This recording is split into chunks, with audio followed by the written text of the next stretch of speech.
Election তো আবার চলে এসেছে, তার নির্বাচনে কি খবর? হ্যাঁ হ্যাঁ, ইলেকশন তো করতেই হবে। আগের বারে নির্বাচন করে আমি ভাঙা ঘরে ছাদ দিতে পারিনি, এবার তো ছাদ দিতে। আমাদের গ্রামে অধিকাংশ মানুষ মাঠে জন খাটে। হুম। বলেন তাহলে সেটা ভাঙা রোদের মধ্যে ঘুরে আসি আর কি করবো। কি গরম।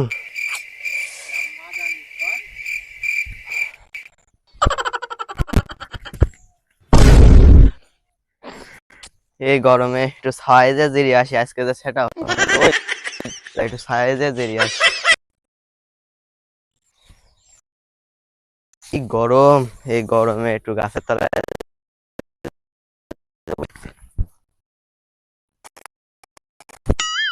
বিড়িটা খাই।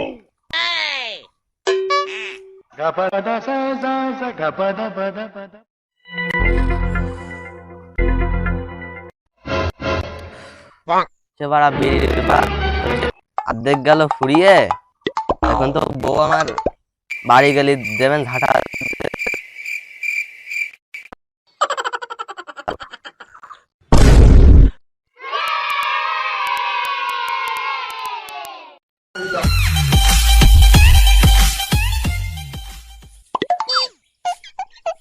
আমি একটু বসি। আসসালামু আলাইকুম ভাই। ওয়ালাইকুম আসসালাম। চেয়ারম্যানও আমার দুয়ারে হাজির। নির্বাচন যখন থাকে না, সুমন্দি চেয়ারম্যানের ঘরে খুঁজে পাওয়া যায় না।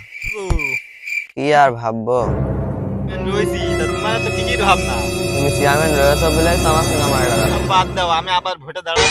আমার ভোটে পাস করায়ে আমার আবার উপরে উঠে যাবো। আমি গ্রামের লোক, তো ভালো ভালো করবো। এই দে দে সিগারেটটা দে, দে। নাও নাও।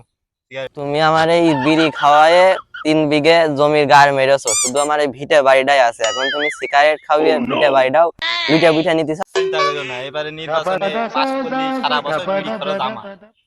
শুধু বিড়ি খাবা। তুমি আবার বিড়ি খাওয়া মানে তুমি লিপিস তো আবার ঠাপিয়ে দাও মেরে, তুমি আমার বিড়ি খাও। এবার আমার মনে হয় নির্বাচন করা হইলো না, পাড়া সবাই আমার কুকুরকে ধরে খেতে গিয়েছে। এবারে মনে হচ্ছে 3 দিয়ে ঘরে থাকতে হবে। তুমি আর চিন্তা করো না, আগে তোমার 10 কেজি করে দিতাম, এবার তোমার 20 কেজি করে দেবো। তুমি 20 কেজি চাল ঠাপানোর লোক, আমার লাঠিটা কই, লাঠিটা কই।